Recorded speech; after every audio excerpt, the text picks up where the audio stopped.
ଗୋପ ବ୍ଲକରେ ବିଜେଡିର ମିଶ୍ରଣ ପର୍ବ। ନିମାପଡ଼ା ନିର୍ବାଚନ ମଣ୍ଡଳୀ ଅନ୍ତର୍ଗତ ଗୋପ ବ୍ଲକ ଗଣେଶପୁର ଗ୍ରାମ ପଞ୍ଚାୟତରେ ବିଜୁ ଜନତା ଦଳ ପକ୍ଷରୁ ଏକ ମିଶ୍ରଣ ପର୍ବ ଅନୁଷ୍ଠିତ ହୋଇଯାଇଛି।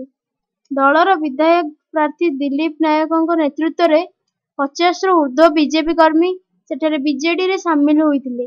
କାର୍ଯ୍ୟକ୍ରମକୁ ଦଳର ବରିଷ୍ଠ ନେତା ନିରଞ୍ଜନ ମହାପାତ୍ର ପରିଚାଳନା କରିଥିଲେ।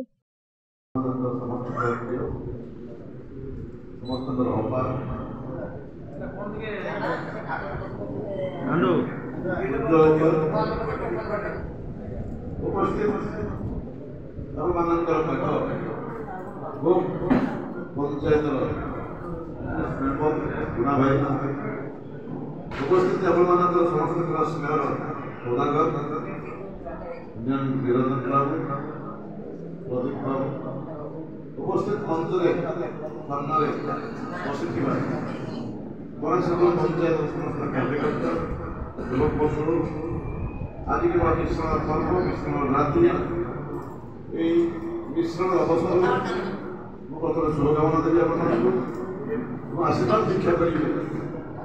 ପ୍ରଭୁ ଜଗନ୍ନାଥ ଆପଣମାନଙ୍କୁ ଗଲାପତ୍ର ସୁନ୍ଦର କରନ୍ତୁ, ଶାନ୍ତି ପ୍ରୀତି ମୈତ୍ରୀ ପ୍ରଥମୀ ସବୁ ଭରି ଦିଅନ୍ତୁ।